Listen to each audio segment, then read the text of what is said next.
Hayatın içerisinde her kıymetli şeyin sahtesi vardır. Zira sahtesi değerli olanın vermiş olduğu faydayı insanlara verebilir. Bu yüzden insanlar gerçeğinin yanında bazen sahtesine yönelebilir. İnsanlar arası iletişimde ise en değerli duygu empati kurabilmektir. Aynı şekilde empati kuranların da gerçeği ve sahtesi mevcuttur.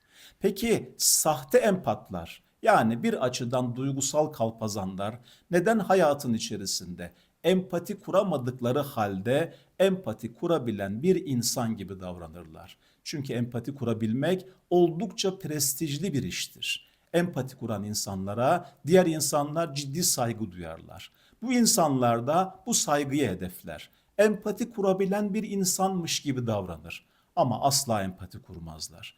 Bu insanları diğerlerinden ayırt edebiliyoruz. Nasıl sahte ve gerçeğin arasındaki farkı bilen uzmanlar ikisini ayırt edebilir. Bu hususta sahte empatlarla gerçek empatları birazcık bu duyguya vakıf olan insanlar birbirinden ayırabiliyor. İşte size sahte empatları gerçek empatlardan ayırabilme adına onların ortaya koymuş olduğu iki davranış ve bu davranışın analizi. Birincisi sahte empatlar insanlarla iç içeyken o insanlara empati kurabildiğini gösterebilmek düşüncesiyle sıkıntıda olan bir ferdi seçip ona ben senin ne hissettiğini çok iyi biliyorum. Senin düşüncelerini çok iyi anlıyorum. Üstelik sürekli senin içinde bulunmuş olduğun sıkıntıyı düşünüyorum derler. Bu çok iddialı bir sözdür. Yani karşınızdaki insanı siz çok iyi anladığınızı, onun hislerine çok vakıf olduğunuzu iddia edebilirsiniz.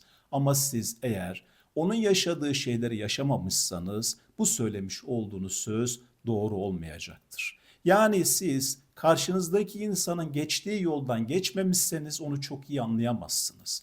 Onun hissettiği şeyleri de hissedemezsiniz. Sürekli onu düşündüğünüzü söylemeniz de çok yanlıştır. Zira bir insan sürekli birisini düşünmez. Ama bu konuda sahte empatlar bunu söylediğinde empatiyi en yukarıda yapan insanlardan bir tanesini taklit ettiğini düşünüp bunun insanlar tarafından fark edilmeyeceğini zannederler. Dediğim gibi bu hususta birazcık bu meselelere vakıf bir insansanız onların sahtekarlığını hemen fark edersiniz. Gerçek bir empat olsaydınız onların karşısındaki tavrınız şu olurdu. Senin zor günlerden geçtiğini düşünüyorum. Anlattığın şeylere bakarak aslında sıkıntılarının mevcut olduğunu anlıyorum. Her ne kadar senin kadar hissedemesem de, senin yaşadığın şeyleri anlayamasam da içinde bulunmuş olduğun zor durumu anlamaya çalışıyor ve bu hususta senin için neler yapabileceğimi düşünüyorum derdiniz.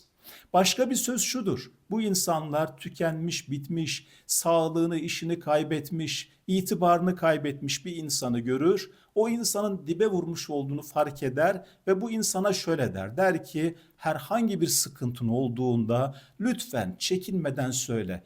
Ben sana bu hususta elimden geleni yerine getirme noktasında fevt etmeyeceğim derler. Yani bu insanlar çevresindeki insanlara yardımcı olabilme adına onların talebi olduğu zaman gayet de hazır olduğu imasını yaparlar.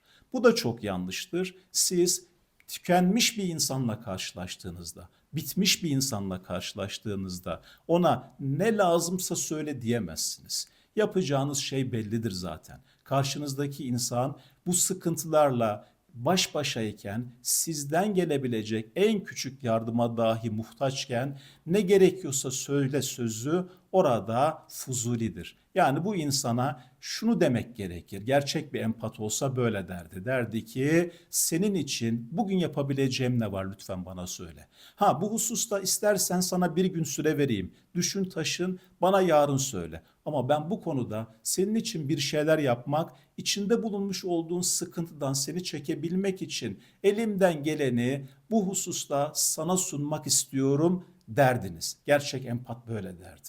Bu konuda değerli arkadaşlar sahte ve gerçek olanın arasındaki en önemli fark birinin gerçekten bunları yapmak istemesi, diğerinde sadece yapacağını iddia etmesidir. iddia eden insanlar ise sonrasında kendisinden herhangi bir talepte bulunulsa bile bu konuda bir adım atmayacaktır. Yani diyecektir ki tamam, sen sıkıntın olduğu zaman bana gel demiştim, şimdi geldin. Fakat ben bir düşüneyim bakayım neler yapabileceğim diyerek kendisini oyalayacaktır. Niyeti asla empati kurmak ve karşısındaki insana yardımcı olmak olmadığından dolayı bu konuda herhangi bir adım atmayacaktır.